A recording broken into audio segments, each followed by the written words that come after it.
Fala galerinha do sexto ano, e aí, tudo beleza? Tudo sussa? Bem, hoje vamos para mais uma aulinha aqui do titio Renan Rangel, né? Da disciplina de ciências. Hoje nós vamos falar sobre teorias científicas, né? Vamos abordar aqui um pouquinho de física, um pouquinho de astronomia, um pouquinho de química, um pouquinho de biologia. Ué, professor, por que tudo isso? Porque todas essas disciplinas nós englobamos para vocês em forma de ciências.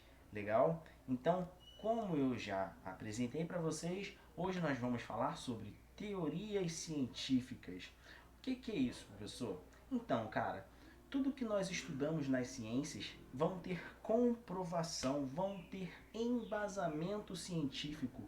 O que não tem embasamento científico é considerado um senso comum, pode-se dizer assim. Então, olha essa imagem aí. Vou te dar um minutinho para você parar e analisar essa imagem. Voltou? Bem, olha só. O que essa imagenzinha aí quer dizer? Um montão de pessoas, né, falando o que quer, misturando ideias, e essas ideias estão todas emboladas, estão todas embaraçadas, não tem uma compreensão, não tem um embasamento, não tem uma base de nada. Elas estão falando simplesmente o que vivem, o que quer e o que observa. Tudo isso é o famoso senso comum, tá? Então, escreve aí no teu caderno. Senso comum é a compreensão do mundo e dos fenômenos da natureza a partir da observação e vivências, sem base científica. Quer ver um exemplo? Quando você termina de comer, a sua mamãe ela vai lá e fala assim, ó: não entra na piscina agora. Não entra na piscina agora, você acabou de comer. Vai passar mal. Cara, que embasamento científico tem? Me diga, pesquisem e fala algum artigo que vai estar escrito lá que depois de comer você não pode entrar na água, você não pode entrar na piscina. Pelo amor de Deus, né? Pelo amor de Deus. Isso é o que? É o senso comum. Isso é o senso comum, tá? A pessoa não tem base científica, ela simplesmente fala pela vivência, pela observação. Muitas das vezes, quando ela era pequena, ela pode ter comido e entrado, sei lá, no lago, na praia e passou mal por outra situação e não por ela ter entrado na água. Mas ela levou aquilo, aquela vivência, aquela observação para a vida dela e ela entende-se que se você comer e entrar na água, você vai passar mal, tá? Isso é o senso comum, beleza? A teoria científica veio para quebrar esse senso comum. E quem foi, né, um dos pioneiros a quebrar esse famoso senso comum? Bem, eu vou estar falando aqui de alguns carinhas, né, bem importantes para a história da humanidade e para a ciência. O primeiro deles vai ser aí, Tales, o famoso Tales de Mileto, né?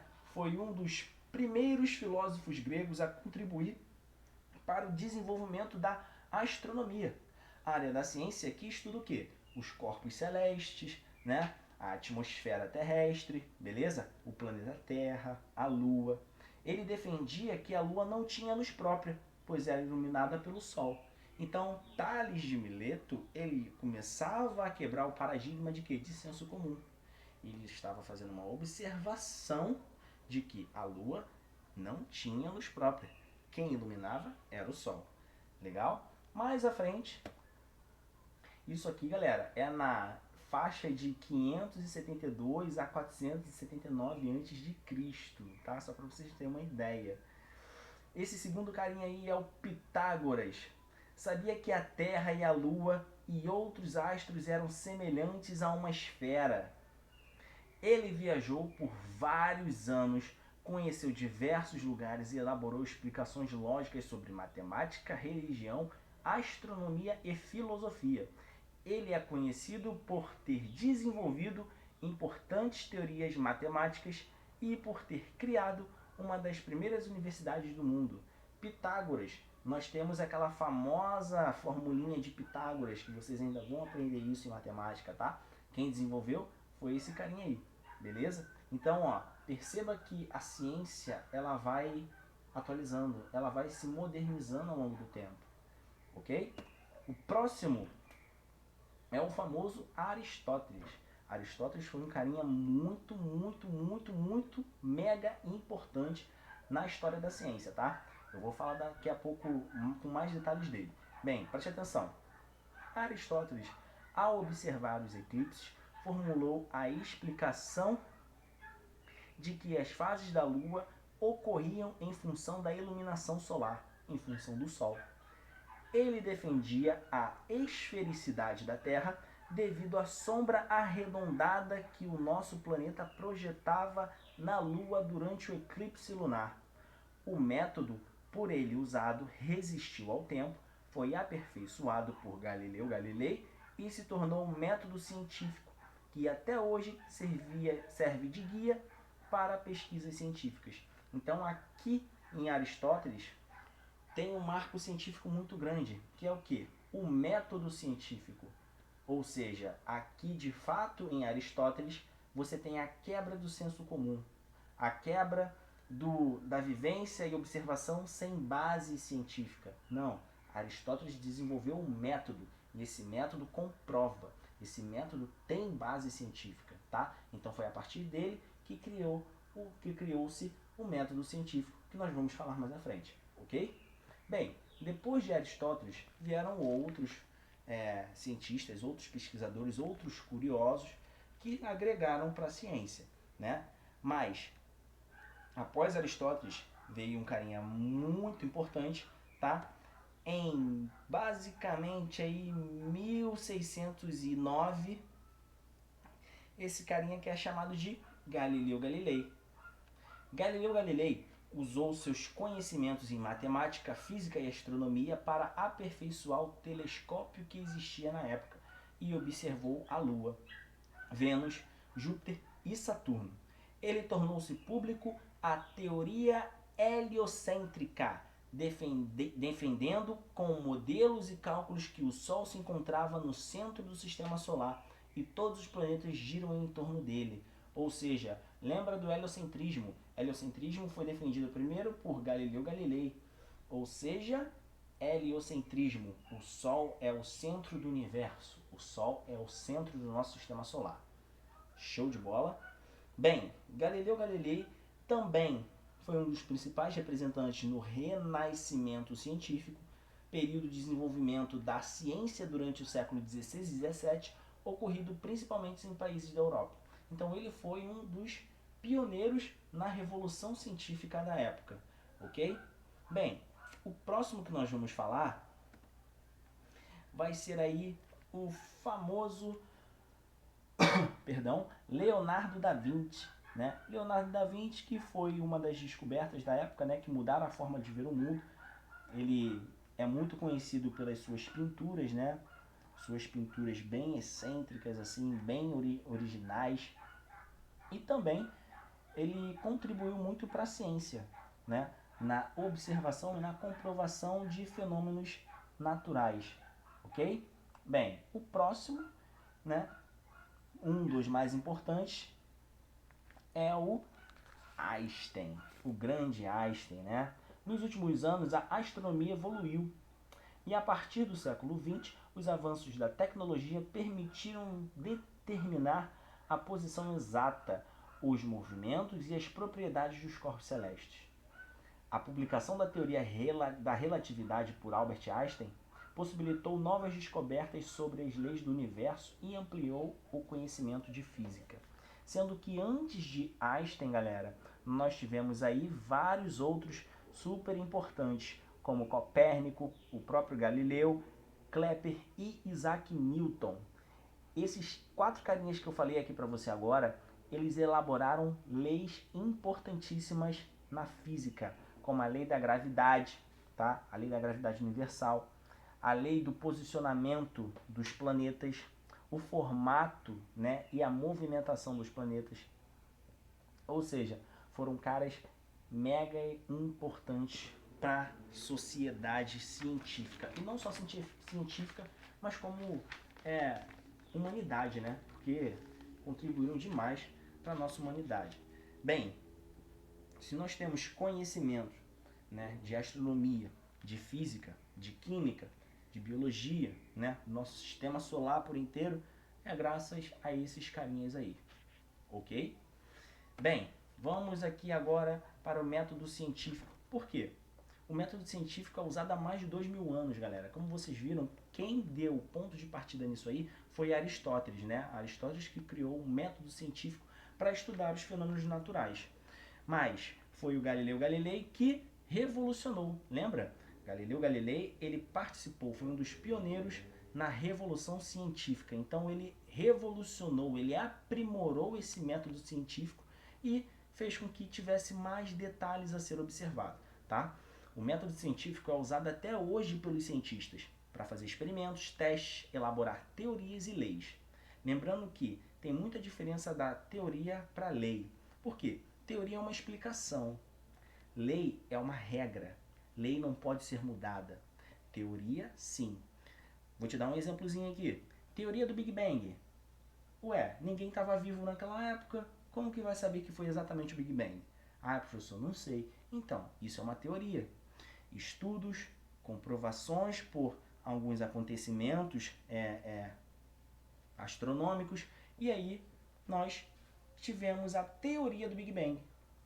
Ué, mas eu posso inventar uma outra teoria, professor? Depende. Se essa teoria tiver comprovação, a teoria do Big Bang ela vai ser descartada e a sua vai ser a correta. Então a teoria, galera, resumindo aqui, ela pode ser atualizada, ela pode ser descartada e renovada. A lei não.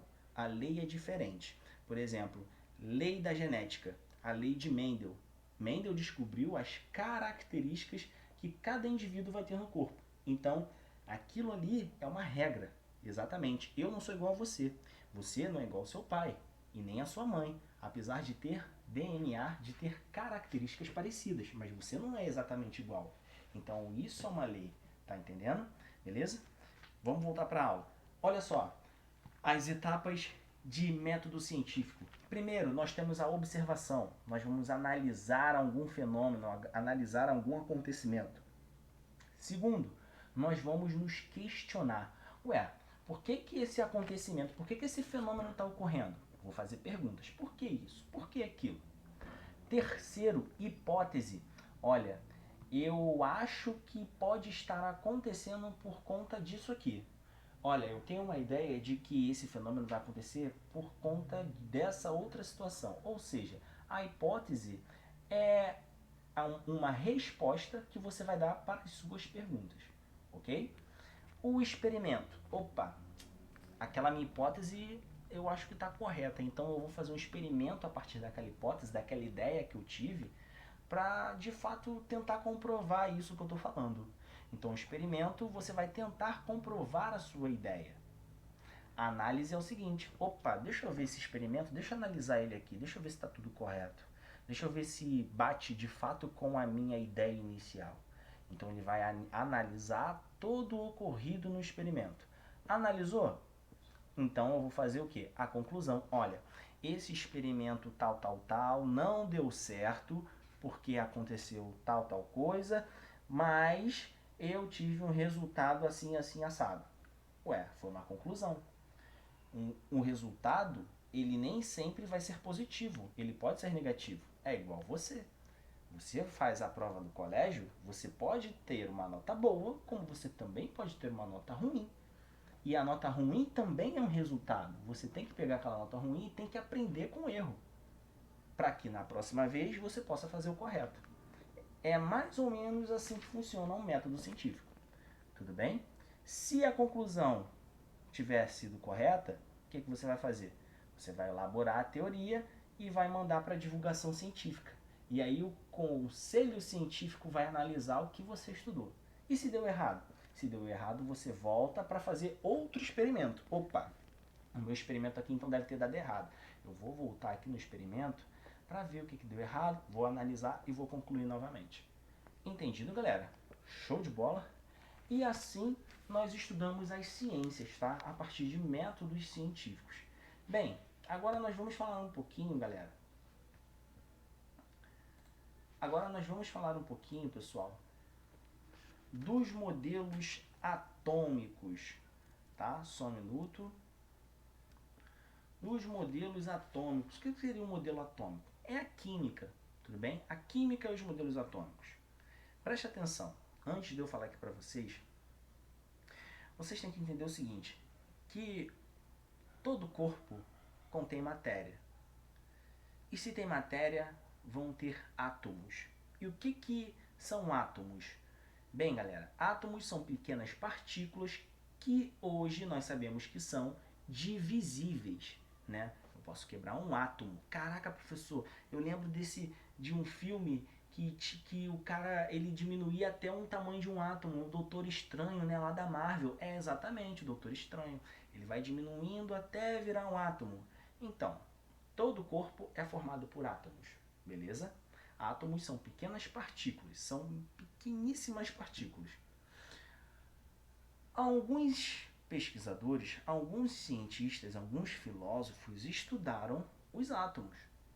Um dos primeiros filósofos que estudaram os átomos foi o quê? Foi Leucípito e Demócrito. Eles tinham a ideia de átomo como uma matéria de maneira infinita, né? Que era composta por partículas menores, indivisíveis, que eram chamados de átomos. Então eles colocaram ali a palavra átomo. Bem, hoje nós sabemos que átomo é divisível. E para nós chegarmos nessa ideia de átomo ser divisível, passaram outros cientistas, que fizeram outros métodos científicos, que fizeram outros modelos. Um dos primeiros foi aí o John Dalton, né? John Dalton, em 1808, ele elaborou, né, um modelo científico, onde que ele falava que o átomo era indivisível e indestrutível. E ele parecia uma bola de bilhar, né? Uma bola de sinuca, uma bola de bilhar. Ele era indivisível e indestrutível. Mas aí veio um outro carinha, né? Um outro carinha chamado de Thomson, olha aí na imagem, chamado de Thomson, aproximadamente em 1898, onde que Thomson falou o seguinte: o átomo ele tem outras pequenas partículas dentro dele. Ele não é uma bola maciça, não. Dentro dele vai ter um átomo neutro e tem um núcleozinho dentro desse átomo. Esse núcleo tem cargas positivas e elétrons negativos.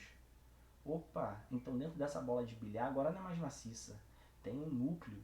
Dentro desse núcleo tem partículas positivas e negativas? Exatamente. Positivos são chamados de prótons, negativos são chamados de elétrons. E o neutro, professor? Neutros são chamados de nêutrons. Olha que simples, né? Mas aí veio um outro carinha que ele falou assim: opa, peraí. Eu entendi o que Thomson falou. Thomson falou que tem cargas ali, tem cargas positivas e cargas negativas dentro daquela bola, né? Sim, dentro daquele átomo, sim, tem cargas positivas e negativas. Mas essas cargas, elas não ficam estáticas, elas não ficam paradas. Elas vão ter ali um núcleo muito denso, onde que dentro daquele núcleo vai ter cargas positivas e em volta desse núcleo tem elétrons passando por ele. E logo após veio Bohr, onde que falou o seguinte: onde os elétrons ficam ao redor vai dar energia, vai quantificar energia para esses elétrons. E assim foi criado os modelos atômicos até o dia atual. Beleza, galera? Bem, espero que tenha entendido. Até a próxima aula. Tamo junto. Valeu!